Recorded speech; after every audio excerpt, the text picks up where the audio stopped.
দাঁড়িয়ে আছে টুকু দেখবে না, গণবে টুকু, আর কত লোক আছে টুকু অঙ্কটা করবে। তো আমাদের গায়ে পোয়াল বিড়ে, তো পোয়াল গাদা আছে না তোমাদের? তো পোয়াল গাদা বসে আছে, তো মুনিশে বলছে যে লেবার গুলাকে, মুনিশ গুলাকে বলছে ঘর কাজ যায় যে গাদাটা যে বসে আছিস, তো পোয়াল গুলা গনে গনে বসাবি না, কত পোয়াল হইল। তো মুনিশ গুলাই সেই গেল সেই গেল সেই গেল করে গাদাটা বসান দিল।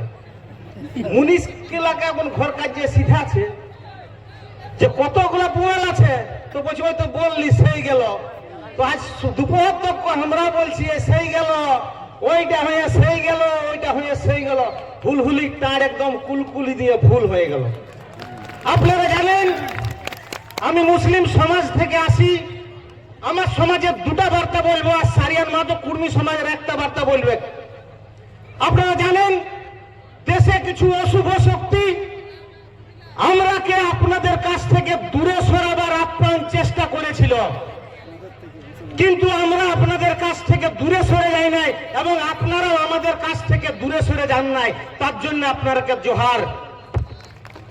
আপনারা জানেন আমি হিতমিজান নাতা জনন জনবাহির আহ্বায়ক হিসাবে বলছি, আপনাদের প্রত্যেকটা আন্দোলনে তাতে রেল রিজার্ভ করে আমরা দিল্লি গেছি, সেখানে ডোর পর্যন্ত দিয়েছে আমজাদ কাজী।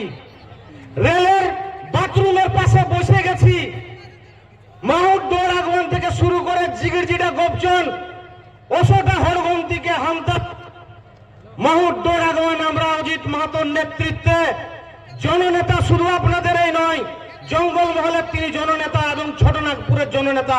আপনারা মাথায় রাখবেন এই নেতারা শুধু কুর্মী সমাজের নেতা নয়, তার আন্দোলনে আমাদের পরিবারের লোক সব সময় সঙ্গে ছিল, সেই মোতাবেক আমরাও সঙ্গে আছি। আপনারা জানেন দিল্লিতে কিছুদিন আগে এক ঘটনা ঘটেছে, সেই ঘটনার পরে কথা বলছি, তার আগে একটা কথা বলছি। আপনারা জানেন আমরা সবাই এবং অনেক রকমের কিছু অশুভ শক্তি আমরাকে দেশের সমস্যার চরম জায়গায় নিয়ে গেছে।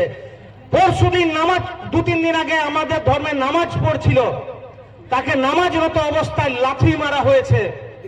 তার উত্তর আপনারা দিবেন তো আমাদের সঙ্গ? আমরা এই মঞ্চ থেকে প্রতিবাদ জানাচ্ছি।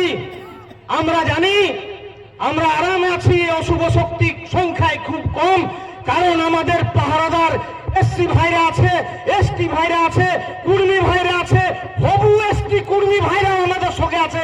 সেই জন্য বুক ফুলা জঙ্গল মহলে ঘুরে বলি সঙ্গে আছেন তো? এই মঞ্চ থেকে আমি কথা দিয়ে গেলি যে আমরাও আপনাদের সঙ্গে আছি। লক্ষ লক্ষ লোকের মাঝে আওয়াজ দিয়ে দেখবেন আমজাদ কাজী নয়, হাজারটা আমজাদ কাজী আপনাদের সঙ্গে আছে। এই কথাটা আমি আমার আমজাদ কাজী বললাম।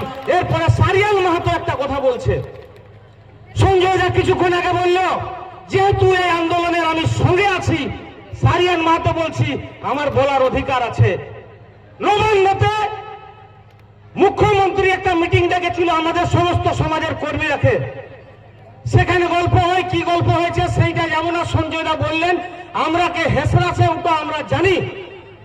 রাজ্য সরকার ঠিক তো, তার কিছুক্ষণ পরেই বিরোধী দলনেতা বসে গেল লাইভ নিয়ে ফেসবুকে, ইন্টারনেটে, টিভি ভিডিও বলতে লাগিল যে সিআরআই জাস্টিফিকেশন দিচ্ছে না, ওখানে কি কি হচ্ছে আমার সব জানা আছে। আমি তার কাছে এখান থেকে সারিয়ান মাহাতো প্রশ্ন করছি, বিধানসভায় বিরোধী দলনেতা হিসাবে আপনি কবার প্রশ্ন তুলেছেন? সেই উত্তরটা আপনাকে দিতে হবে কর্মী সমাজকে। কমেন্ট, সিআরআই এবং জাস্টিফিকেশনের জন্য আপনি দিতে পারবেন নাই। আপনি ভাবছেন যে ঘোলা জলে মাছ ধরব না, কাঁসাই নদী দিয়ে অনেক জল বয়ে গেছে, এখন আর ওই ঘোলা জলে মাছ ধরতে পারবে নাই। আমরাকে আমাদের নেতা জননেতা অর্ডার দিয়েছিল পঞ্চায়েত ভোটে, তো পঞ্চায়েত ভোটের কথাটা কি বলবো, পাক বনতেই পরব ঘুরাই গেল। আরে 400 দিয়েছিলি, আমরা 200 জিতেছি। এমন আমগুলা ছাপায় ভোট দিয়ে আর গেমাক্সিন দিয়ে ডাব্বাটায় ঢোকানছিলি, ডাব্বা খুললেই আম পাকা পাকা বাইরে লাগিল, কুকড়ে গেল। তখন কি বলছে রাজনৈতিক দলের নেতাই, লোকের ভিড়ে বহুটা কঁদে গেলি গো। রেজাল্ট দেখে ঠান্ডা হয়ে গেছে একটা রাজনৈতিক আমাদের নেতা অর্ডার দিলে আমরা সব সময় সব রকম করতে রাজি আছি। আর আমি সময় নিচ্ছি না, আমার গল্প এইটাই বলে শেষ করছি। এখানে আপনাদের পাশে বক্তব্য নাই, আমি ঘরে ঘরে যাই বক্তব্য দিয়েছি, আরো দিব, আরো শুনবো। এখন সময়ের অভাব, আমরা মূল খুঁটির বক্তব্য শুনবো। জোহার।